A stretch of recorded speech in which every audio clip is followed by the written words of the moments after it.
Pasca insiden dibakarnya mobil polisi di kawasan Harjamukti, Cimanggis, Depok, Jawa Barat, Gubernur Jawa Barat Deddy Mulyadi menegaskan wilayah Depok harus bersih dari segala bentuk premanisme.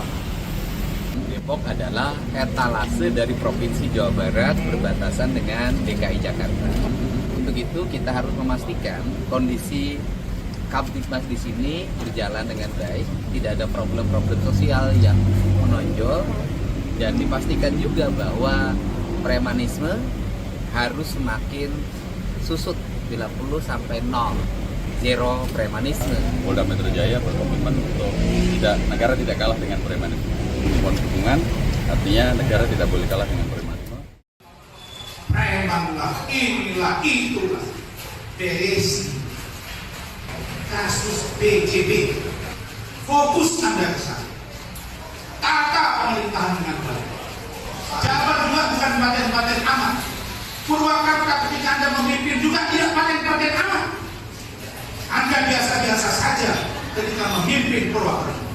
Kalau kita bicara bagaimana seolah-olah kita ini orang paling baik, paling bagus, paling paten di Indonesia. Kang Deddy, pesan ketua umum kami, ya, kami tidak pernah ganggu Anda. Ormas lain juga tidak pernah ganggu Anda. Jadi jangan ganggu ormas dan jangan ganggu kami. Demokrasi itu kan 3 syarat ya. Pertama di dalam proses elektoral pemilu. Kedua adalah hak kebebasan menyampaikan pendapat. Itu hal yang penting karena itu hak perlu untuk negara, untuk bangsa ini perlu. Ya. Kemudian yang terakhir demokrasi juga ditandai dengan hak berserikat dan berkumpul. Semuanya itu untuk ada penguatan kehidupan kita sebagai bangsa. Berserikat berkumpul tidak boleh justru menjadi faktor yang menyebabkan pelemahan pada faktor integrasi bangsa kita. Berserikat berkumpul harus menjadi penguatan, bukan pelemahan.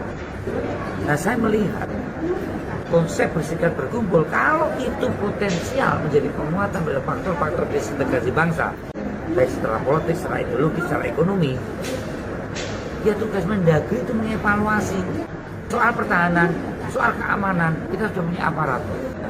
Jangan ada organisasi-organisasi yang merasa memiliki kewenangan untuk mempenetrasi ataupun membuat keonaran yang mengganggu persatuan dan kesatuan bangsa. Intinya, setiap individu dalam masyarakat Indonesia itu punya hak berserikat dan berkumpul.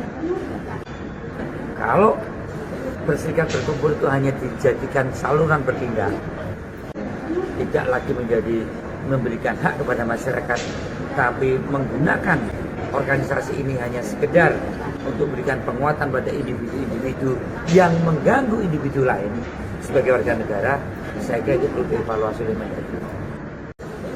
Ini negara yang sudah diatur dengan sistem demokrasi, dengan semua harus dilihat dari cara pandang kita itu sebagai warga negara dan taat hukum. Dan undang-undang keormasan itu sudah kita buat dan kita tetapkan termasuk di dalam pembentukannya dan pembubaran.